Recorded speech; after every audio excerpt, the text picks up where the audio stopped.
ito mga ano talaga malalaki yung ano yung bunga ng mais. Yan. Diba?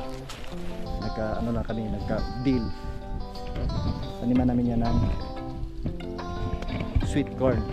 Yan, ang ganda ng lupa. Diba?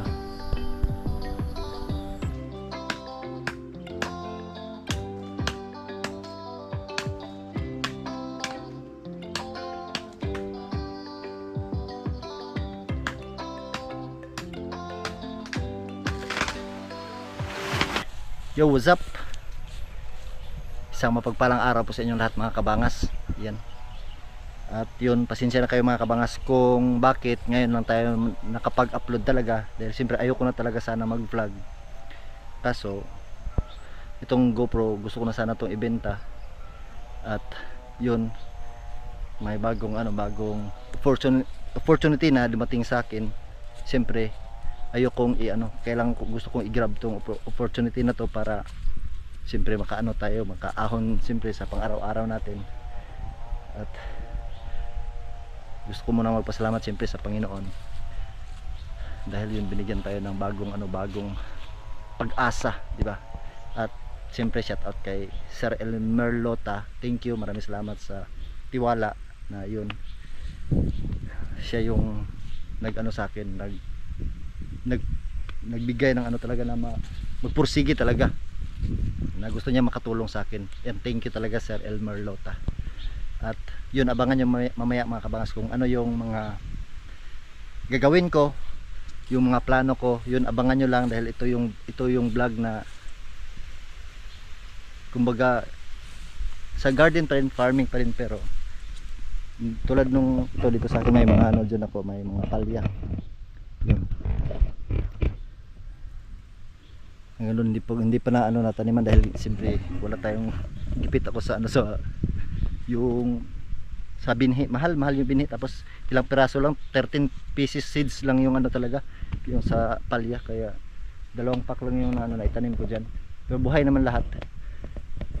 At siyempre ito lang yung garden ko. Mamayang hapon siyempre idugtong natin dito yung mag-harvest ako dito ng dito sa Alugbati, medyo madamo na. Yan. Hanggang doon, pati doon sa kabila mag-harvest tayo mamaya ng alugbati, pati yung okra, para mamaya bukas, linggo, siyempre ngayon Sabado ngayon, 3 date natin yan is 3 araw ng Sabado. Bukas linggo, madaling araw pupunta ako ng Dipolog para mag-deliver ng ng alugbati na yung i-harvest namin mamaya. Bukas ng madaling araw dalhin ko sa Dipolog. At ngayon ang gagawin ko muna ay punta ko doon sa sa kabilang banda ng ilog, dahil may kasi doon mga kabangas, may lupa yan ng lola ko na naprenda ng 40K. Tapos yun, ito si si Sir Elmer ay yun nagbigay sa akin ng opportunity. Yun, sinabi ko sa kanya yung sitwasyon sa lupa.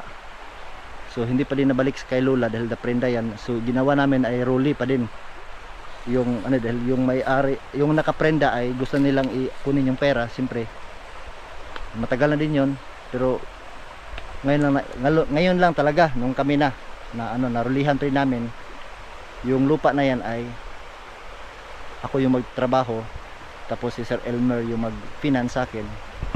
At basta abangan nyo lang lahat yung mga kaganapan dyan. Marami pa kayong dapat talaga na abangan talaga. Gusto kong subaybayan nyo lang itong vlog na to hanggang saan tayo aabot, dahil mamaya punta ako doon. May marami akong gagawin pa dyan. Bukas magsimula na yung magpagawa na kami ng tudling, yung line, para doon na kami magsimula na kami magtanim agad. Hinihintay lang namin yung dahil wala kasing binhi sa sa pinyan. So nag-order si Sir Elmer ng binhi sa Lazada, pati yung sprayer. Siyempre nagpadala siya sa akin ng una, yung sa 31, nagpadala siya sa akin ng 42,000. Yung 40, ayun, nilukat namin yung lupa. Tapos yun, nagpadala na naman siya kanina ng 10,000. para yun gasto-gasto pang bili ng ano ng mga ibang kailangan, siyempre yung pataba. Basta abangan nyo lang kung ano yung mga dapat namin gawin. Marami pa kaming ano, plano ni Sir Elmer na yun gusto niya makatulong sa akin.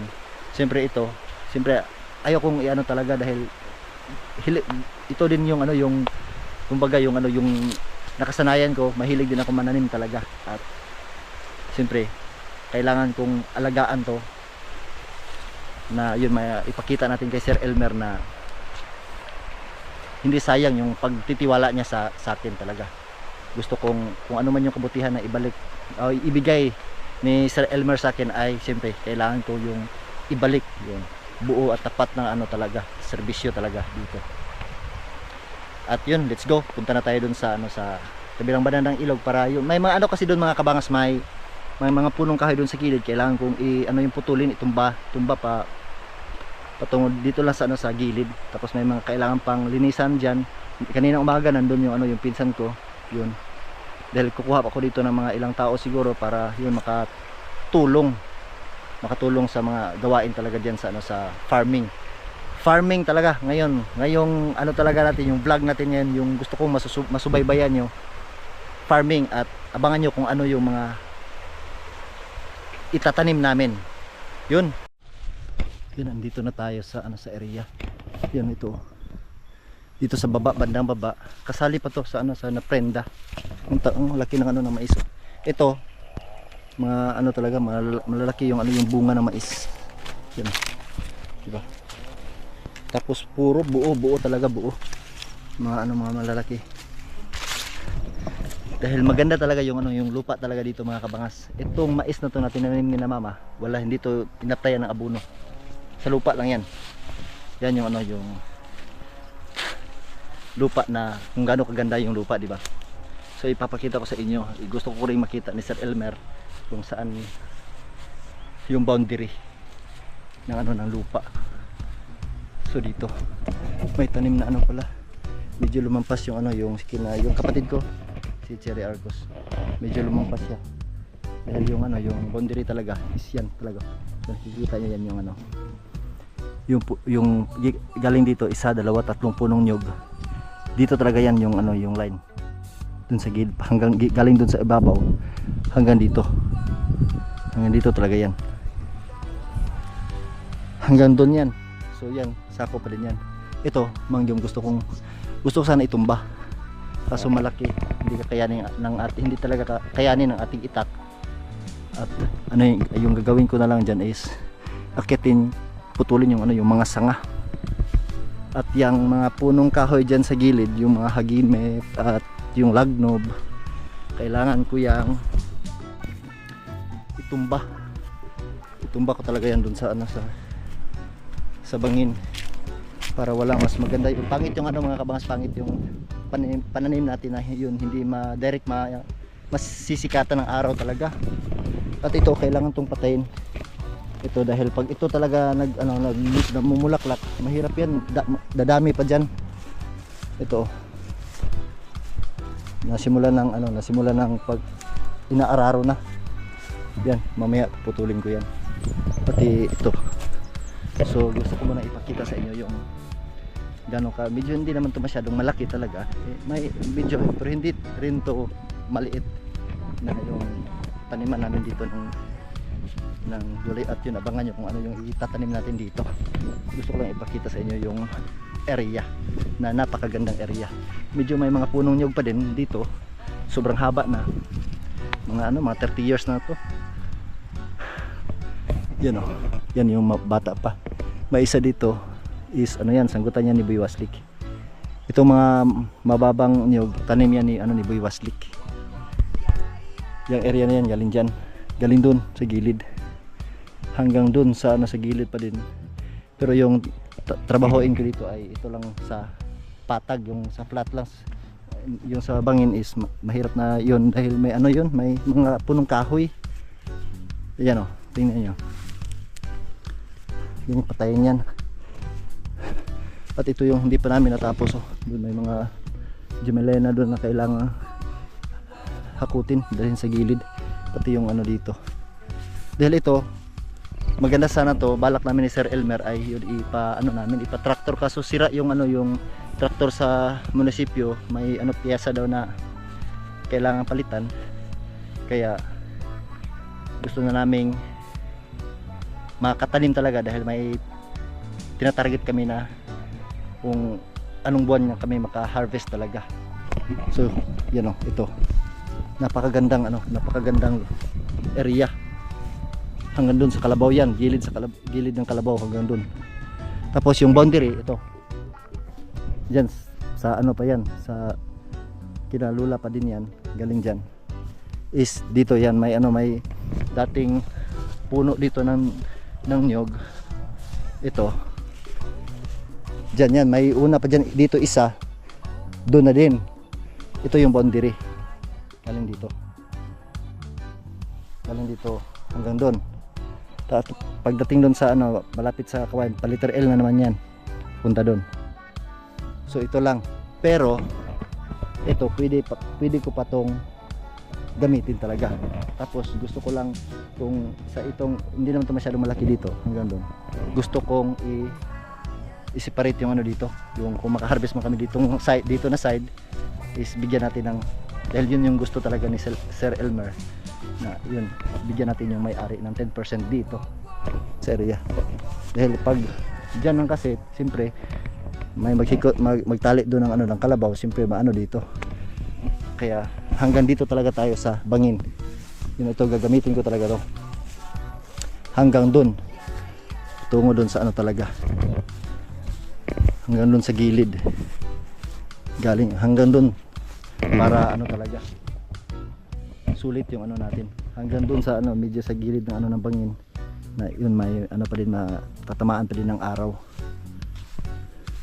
At yan, gusto kong gusto kong isali, gusto kong ipakita kay Sir Elmer yung lupa na pwede namin taniman ng sweet corn. Ito galing dyan sa baba hanggang doon sa gilid, hanggang doon sa sa unahan, yan, hanggang doon talaga yan. Pero yung area na yan hindi yan pwedeng trabahoy ng 4 months. Siyempre tag-ulan, malaging may baha, kaya yung pag okay na yan, kinausap ko na yung may-ari dyan, okay na, lang kami, nagka-deal, taniman namin yan ng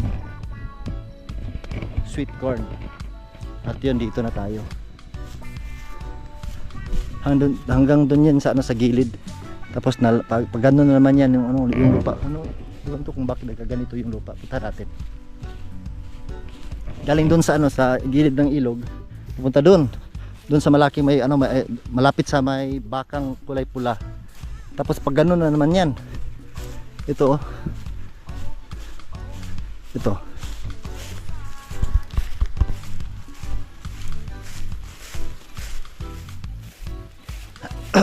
itong punong nyug na to, dito to na sakop yan sa kinalula.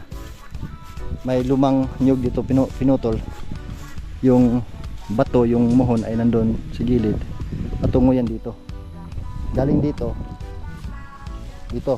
papunta na naman yan dun sa ibabaw, tapos hanggang dun. So yung yan sa sa pinsan ko yan, maganda din yung yung pista na yan. At yun, kinausap ko na din yung yung may-ari ng yung pinsan ko kanina. Maganda yung area na yan, medyo may bangin, tapos siya, hindi siya, wala siyang mga punong kahoy na marami. Yan doon sa babaw, yun, hanggang doon. So yan yung boundary, nandito yung yung bato. Puntahan natin yung bato. Ako dito, dahil yung lupa na yan talaga mga kabangas, ay dyan po talaga ako natuto mag-aararo, nagsimula grade 2 pa lang ako, may mga mahaba na yung pinutol na yung puno. Dyan ako yung 11 years old ako, nagsimula na ako nagtutuba talaga, umakit ng nyug pati doon sa ibabaw. Kaya alam ko kung nasaan yung mga muhon dito, yung mga boundary, lahat dito, lahat hanggang doon sa ibabaw. Alam ko talaga dahil nung may sa noon, siyempre ako yung tagahakot ng mga nyug, alam ko kung yung saan yung mga boundary, yung mga bato. Yan, ito yung bato. yung isa nito na bato nandun sa malapit sa punong santol. Tapos pag gano'n na naman yan, ito pag gano'n na naman to, pag gano'n dun sa ibabaw, ito yung sinasabi ko kanina, hanggang dun yun, may 3 punong nyug dun, oh. 1, 2, 3. So yung isang punong nyug is sa iba yung ano, yung may-ari niyan. Yung dalawa ay nandun, sakop yan sa ano, sa lula ko. Ito yan yung bato. Okay, at napakaganda ng ano, ng lupa. Pero matagal na panahon na to mga kabangas na hindi nga na ano talaga na gamit na araw-araw. Matigas yung lupa dahil siyempre marami yung mga baka. Tumigas yung ano, yung lupa talaga. Sana malaman natin to bukas pag inano na to, yung gagawa na tayo ng tudling dahil sobrang ano to, yung mga Carabao grass sobrang haba na nga. Mas maganda talaga ito talaga na maaararo talaga para yung lupa bumalik sa dati na yun, buhaghag. Diba? Yan ang ganda ng ano, ng lupa talaga, oh. Wow, diba? Pero yun, may ano, may punong, hindi naman tinanim yung puno na yan, mangyom, ano yan, yung tumubo lang talaga dyan, tapos binuhay, hindi pinutol. Kaya yun, lumaki siya. Yan, ang ganda ng lupa, diba?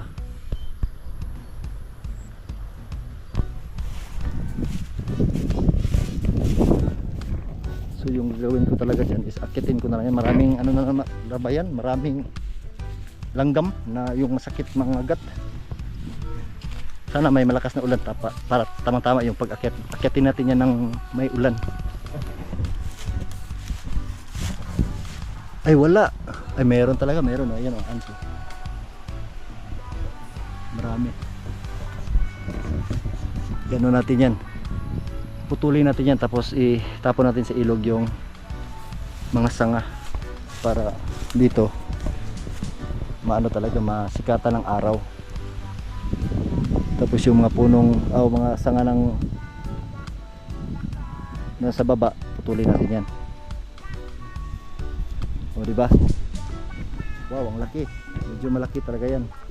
At yun, ito, kailangan ko muna tong putulin natin yung ano, yung punong kahoy para walang sagabal talaga sa araw talaga. Yan o, ito maisa na wala, hindi nilagyan ng ano, ng pataba. Ito dito maganda sana to dito, kaso yung may-ari nito is naputol-putol talaga. Galing dyan hanggang doon, iba rin yung may-ari, tapos iba na naman yung may-ari, tapos unahan iba na naman yung may-ari. Ano siya, kung bali na hindi siya buo. Ito medyo malaki pa. Wow, sarap ng hangin dito. Tapos nandun lang yung garden ko sa kabila. Gusto ko dito maglagay ako doon ng ano, ng maliit na kubo na yung pwedeng tambayan natin. Pwede tayong matulog pag ano, may mga bunga na yun. Siyempre kailangan natin bantayan. Okay, ito kailangan natin itong putulin. So yung gamit ko is ano ba, wala, kailangan kong bumili ng ano na medyo malaki na itak talaga. Dahil yung itak ko ay pang ano lang to, kumbaga tawag sa amin pag nagpastol ka ng mga alagang kalabaw, tapos siyempre na ano sa sumabit sa mga damo-damo, siyempre ito yung gagamitin, maliit lang. Tapos marami pa yung ano, yung ngipin niya, gibang-gibang pa, pangag. Ito putulinan, kakayanin pa to. Dito tayo magsimula para dahil may ano kasi doon, may mais. So sana walang hangin mamaya, is dito natin yan ipatumba. So dito tayo una bago tayo dito mag taga.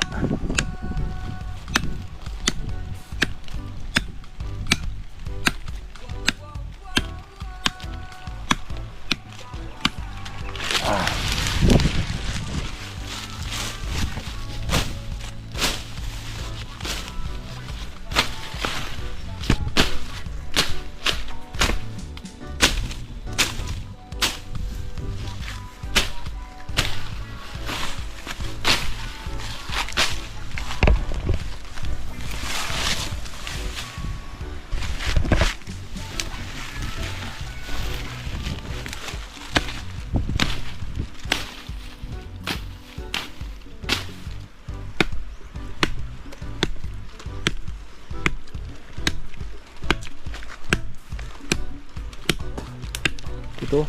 Kita nyo yan mga kabangas yan. May dagta. Pag may ano, lalo yung bagong panganak, tapos walang gatas yung bibi nila. Ito yung ginagamit. Yung bandang 6, yung matatamaan ng sikat ng araw, doon kukuha ng balat tapos ilaga. Ipainom sa mga bagong panganak para magka maraming gatas. Di ba?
Diba? Nagawa natin na dun bumagsak dahil pag yun dito tayo simulang nagtaga talaga eh sigurado dyan sa mais yun matumba. So okay na dito, direct na yan sa araw dahil sa umaga lalabas yung ano, yung araw talaga is dun.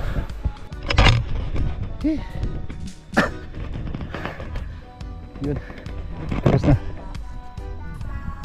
Kahit maliit yung itak natin, ayun o, naputol. Pero pag tumubo yan ulit, siyempre hindi yan madaling mamatay. Pati yung hagimit ay huwag natin palakihin, putulin natin talaga para hindi siya lumaki. At yun, kailangan kong putulin din yung ano, yung hagimit.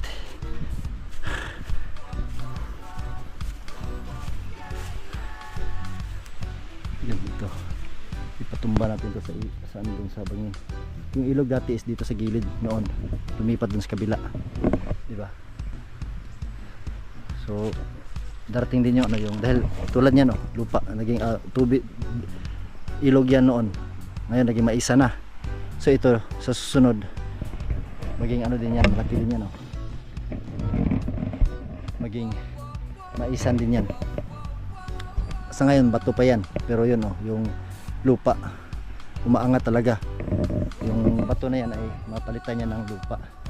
At ito, kailangan natin nang tapusin para makapag-harvest na tayo ng ano, ng alugbati. Yan, natumba ko na yung ano, mga kabangas. Yung isang lagnob dun, yun tumba na. Pati yung dalawang maliliit dito natumba na. Ito matigas dahil sinunog dito. Yan, matigas. Hahanap tayo ng ano, mahiram tayo bukas ng ano, yung medyo malaki na ano na itak. Dahil yung kamay ko ayan na ano siya, na tawag sa amin naluthan. Naluthan. Baka pumutok yung ano, yung balat natin. So bukas na yan ang ano ng umaga. At least napakita ko na sa inyo yung ano, yung area natin na dito tayo mag-garden. At abangan nyo kung ano yung tatanim natin. At malaki yung ulan, malakas yung ulan na paparating, sobrang lakas. May ano pa kami, may ako may kailangan pa akong gawin doon, kailangan kong mag-harvest. So kahit malakas yung ulan, kailangan ko talagang mag-harvest para bukas ng umaga. Habagat oh, ang lakas oh, ang lakas ng ulan, yun oh, laka.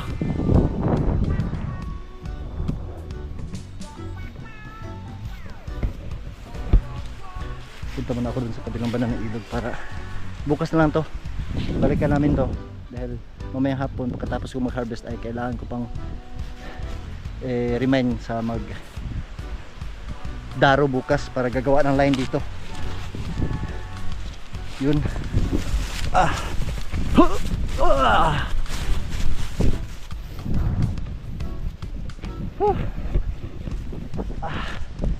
Yan o, may mga tumutulo ng ulan na mga malalaki o. Kunti lang. Sobrang lakas ng ng ulan.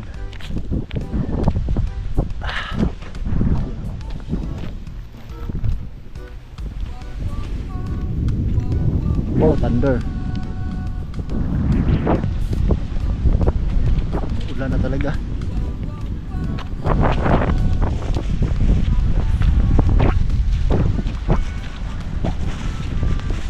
Sana maano kami sana matapos kong mag-harvest talaga, dahil may okra pa. Unang gagawin ko ay mag-harvest ng okra, tapos alugbati. Marami yung alugbati na kailangang ma-harvest namin ngayon at dalhin pa namin yan sa ilog mamaya para siyempre hugasan. Tapos pagdating pa mismo sa bahay ay kailangan pa namin itali-tali, bawat tali 15 yung bigay ko sa dipolog, dahil ayaw nila ng yung by kilo, gusto nila na by tali para bukas ng ng madaling araw ay yun, tuloy-tuloy yung lakad natin.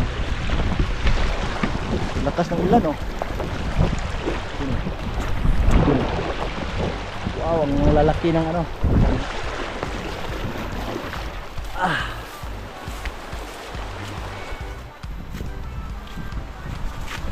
buti na lang may tayo dito, may kubo. Yun dito, marami mga mahahaba na kasi yung yung alugbati na i-harvest natin mamaya. At siyempre okra. Uwi muna ako, kunin ko yung motor para mamaya madali nating madala sa bahay yung alugbati natin. May ulan, malakas. Yun yung yung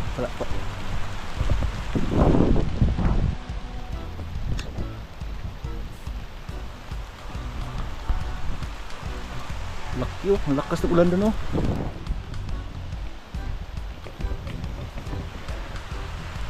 At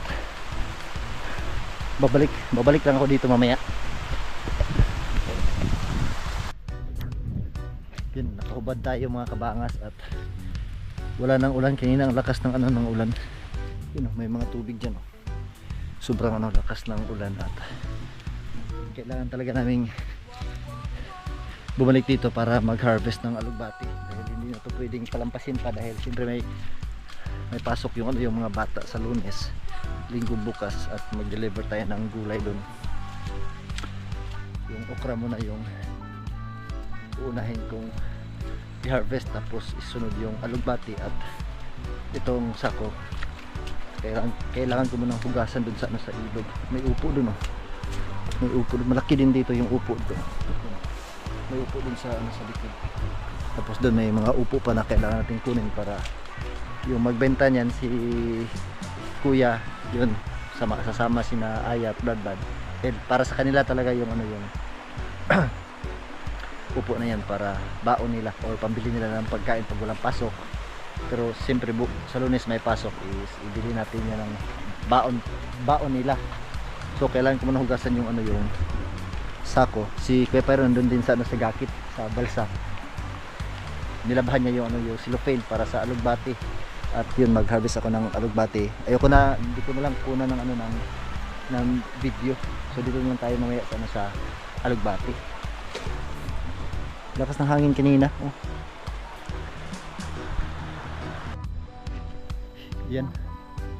Tapos na kami sa okra mga kabangas, at siyempre na tagalan talaga kami At may ano pa, hindi ko natapos talaga. Ito, may 3 flat pa. So, 2 flat na maliliit at ito yung pinakahaba yung nakuha namin. Tapos yan, napakabigat na. Sobrang bigat at kailangan pa namin yung dalhin talaga dun sa ano, sa ilog para mahugasan. At siyempre yung motor ko sa ibabaw ay naka-ready na at isang sakong okra yung na-harvest ko. At balik-balikan ko na lang, siyempre yung motor nandun na naman sa ano, sa ibabaw talaga. At itong natira, di ko na lang to dalhin sa Dipolog dahil yun, hindi na kakayanin talaga ng oras, ano, madilim na. I-ano na lang namin to, i-bahay-bahay or may mga order sa ano, kahit dyan lang sa ano, sa malapit sa bahay, Barangay del Pilar. At siyempre sa Pinyan, pag pupunta kami ng Pinyan kasama ng ano, ng mga bata, pag may pasok magdala na ako. Ito yung kukunin ko, 3 flat. At yun, pasensya na kayo mga kabangas sa ating upload talaga ngayong araw. At basta yun, abangan nyo lang talaga yung mga dapat kong gawin sa ating vlog, sa susunod na vlog. Abangan nyo yan, marami pa talaga akong dapat gawin talaga. At siyempre mga kabangas, maraming salamat talaga kay Sir Elmer Lota. Hapon na. At ito na siguro kung by kilo to, aabot to ng mga 40. So yun, kasi by tali kasi yung ano, yung gusto ng ano talaga ng Dipolog Mercado. At yun mga kabangas, hanggang dito na lang po tayo. At yun nga, sana nag-enjoy po kayo. At siyempre mga kabangas, ingat po tayo palagi. God bless po sa ating lahat. Bye bye.